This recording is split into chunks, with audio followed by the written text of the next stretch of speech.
एक बात याद आएगी छोटी सी। राजा शकरध्वज जो है ना, राज छोड़कर जंगल में चले गए थे में तपस्या करने के लिए। यानी राज करते करते उसने साधना कराया था, लेकिन सफलता नहीं मिली, शांति नहीं मिली। और उसकी रानी जो थी मदालसा ना,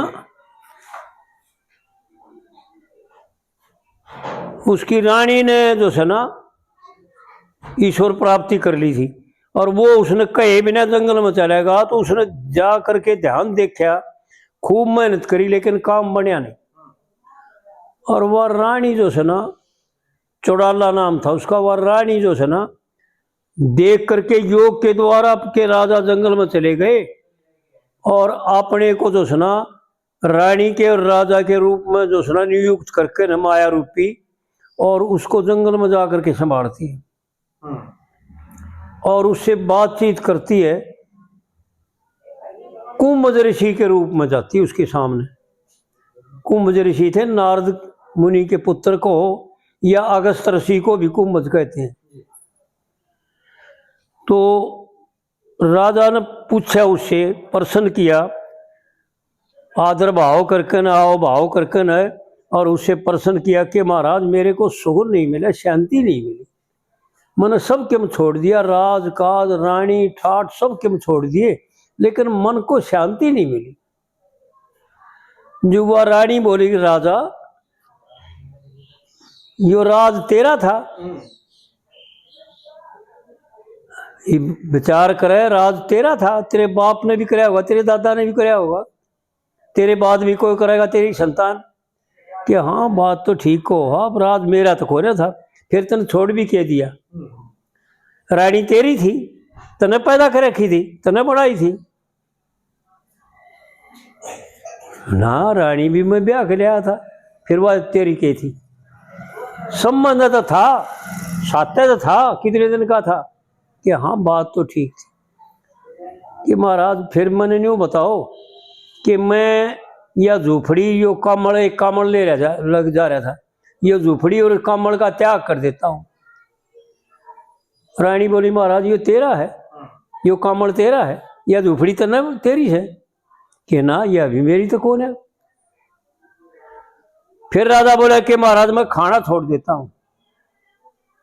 कि खाना तेरा है, तेरे से पहले बहुत ऋषि ऐसे हो गए जिन्होंने जल और हवा का भी त्याग करके न केवल अपने भीतर में आनंद में रहे।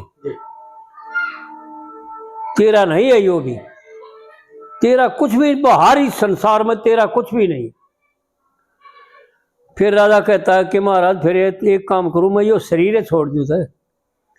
फिर रानी बोली, यो शरीर तेरा है भाई, छोड़ तो तू देगा, छुट्टे छाटा है यो तो आज ना अपने आप छूट जाएगा, समय पर अपने आप छूट जाएगा। तो फिर राजा उसके पांव पड़ जाता है कि महाराज भी मेरे को पता नहीं, मैं ये भी नहीं जानता कि मेरा क्या है, आप बताओ मैं क्या छोड़ दूं। जब रानी कहती है कि राजा इस अहम का त्याग करो, मैं फलाना हूं, मैं करता हूं, मैं। एक आध भाइयों ने ये बात बता दो कि यो बहुत कहते हैं, बहुत हैं, मेरा मेरा मेरा, लेकिन किसी ने पता नहीं इसका है क्या। हाँ मेरा मेरा तो करता है, लेकिन वो झूठी बातों ने जो दूसरे हैं ना उनको ऊपर कंट्रोल करता है और उनको अपने बनाता है। लेकिन इसका अपना एक है, जो परमात्मा ने नहीं रचा, आत्मा ने नहीं रचा, इस जीव ने खुद रचना करी, वो एक इसका है। उससे जो है ना इसको भ्रम होता चला गया।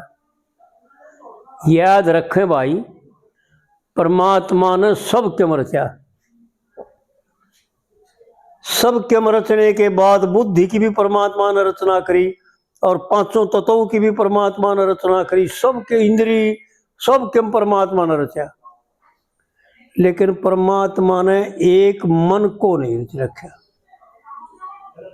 मन इसने अपने मिथ्या अहंकार से उत्पन्न किया जीव ने, और उसी को मेरा वो इसका था अपना, क्योंकि जो अपना वो होता है जो अपने द्वारा बनाया जाए, जो अपने द्वारा खड़ा कराया जाए, अपने द्वारा रचा जाए। तो मन इसने रचा था अपना, इसका साथी था। उसको मैं, और मैं तो यो था और मेरा वो था इसका साथी। उस मैं और मेरे के चक्कर में इस संसार में उलझ जाता है। यो मन जो है ना, इसका सह तो साथी के लाड़ करने खातर इसने रचा था अपना आनंद लेने खातर, मुग्ध होने खातर, कि मैं जो चाहूंगा संकल्प करूंगा जैसे वैसा मेरी बुद्धि जो है ना वृक्ष रूप से फल देगी। लेकिन क्या हुआ कि यो मैं और मेरे के जाल में उलझ करके और मिथ्या बातों में बढ़ गया। लोभ मोह मद मान इनमें बढ़ गया। यो फलाना, यो ढकड़ा, यो मेरा, या यो मेरे, वो मेरा। जो इसके नहीं थे उनको अपना मान लिया। विचार करके देख, इस संसार में कोई भी इसका साथी नहीं है। ना इसको कोई बाधा पहुंचाने वाला है, ना इसको कोई साध्य करने वाला जी।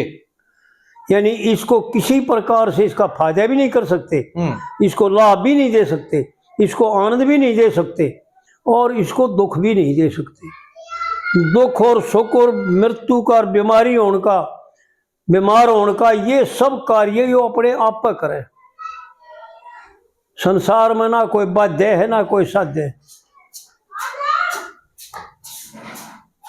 भगवान अर्जुन को बताते कि हे अर्जुन, इसका ना कोई शत्रु है ना कोई मित्र। ये अपना आप पे तो शत्रु है और आप पे मित्र है जी। जो शुभ कर्म करता है, जो परमात्मा, केवल परमात्मा कर्म करता है ना, वो तो अपना आप मित्र है।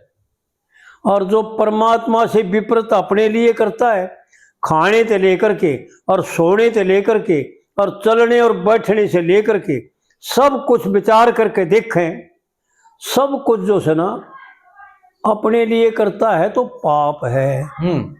और ईश्वर करता है तो यज्ञ कर्म है। जितने भी कर्म करता है, एक आंख खोलता है वो भी, और मुंह मीचता है वो भी, और बोलता है वो भी, और सुनता है वो भी, और देखता है वो भी, सब कुछ जो है ना यज्ञ कर्म है। 10 इंद्रियों से जितना जो कुछ कराया जाता है, जो कुछ मन के द्वारा सोचा जाता है, और जो कुछ धारण किया जाता है, वो है तो केवल यज्ञ कर्म। लेकिन उसको अपने लिए करके, स्वार्थ करके, और जीव को भूल करके, शरीर को अपना मान करके, और उनमें जो है ना मिथ्याचार कर बैठता है और पाप कर्म करने लग जाता है जी। और सारे के सारे जो है ना दुखों के कारण बन जाते हैं। तो आड़ पंडित जी ने जो है ना एक ही विषय को गिण के बताया है कि एक विषय से एक जीव बर्बाद हो गया। पशुओं का एक एक विषय होता है, ये ध्यान रखें भाई जी। पंडित जी ने इसलिए यह कविता नहीं बनाई, अकबों का दिखाम खा। हर एक जीव का विषय, पशु पक्षियों का एक एक विषय होता है, और इस मनुष्य का 500 होते हैं।